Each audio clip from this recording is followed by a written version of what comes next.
Yan, naghahawan ako ng kwan, hulip na niyog.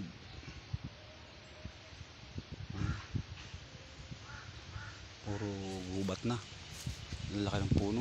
Yan o, yan, malalaki ng puno ng hulip ba, ng kwan, mga hawikaw. Pero ito lang naman ang mga gubat. Yan o, yung lalaki ng puno o. Yung haba nung siya ngayon, antipulo. Ito, tabas na sa uli. Wala, hindi na kailangan talagang linisin.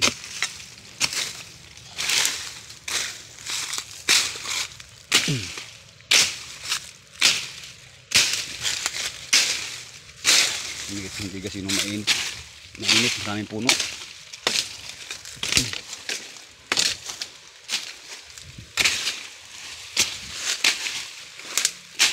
Kailangan mahawan itong puno ito.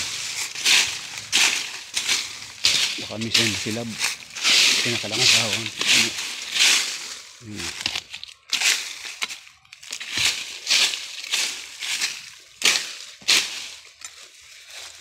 Ako na. Linisin ng paligid. Ito lang ang buhay sa bukid. Walang tapos ang gawain. Nasa iyo kung ikigagawa o hindi. Matagal akong nabakante.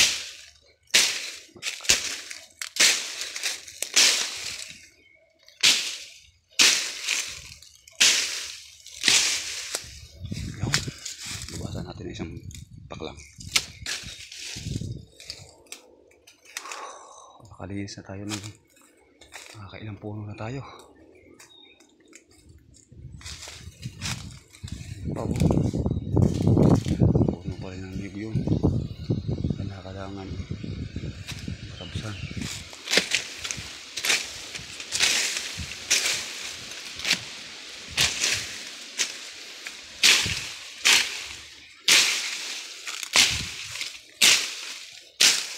Yan, buhay sa bukid, walang katapusan.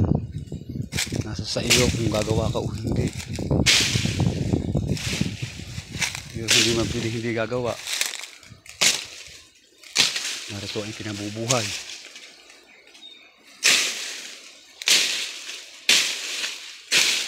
Kaya ito gumubot ta ganito, matagal akong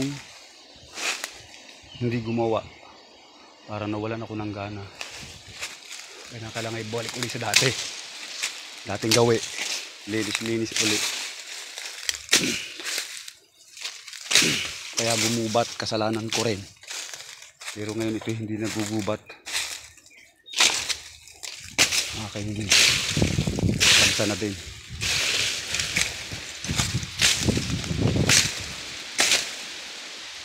Tama-tama tag-init, masisilab, madaling maghawan.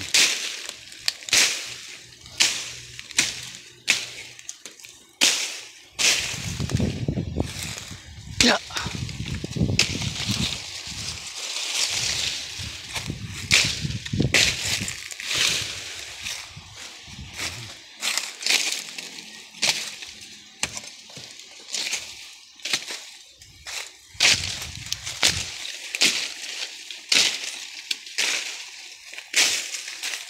Lilisin natin itong puno.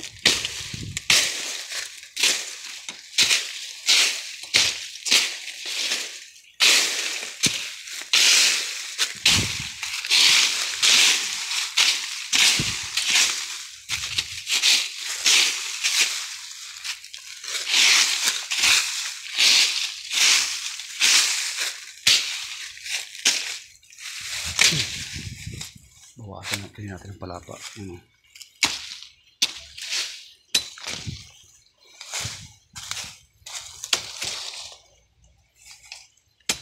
Yan. Para siya makahinga-hinga. Putulin natin ito.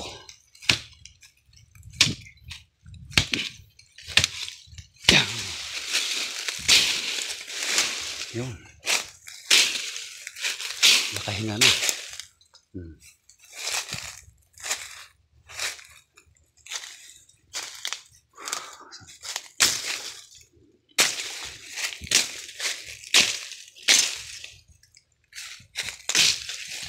Whew.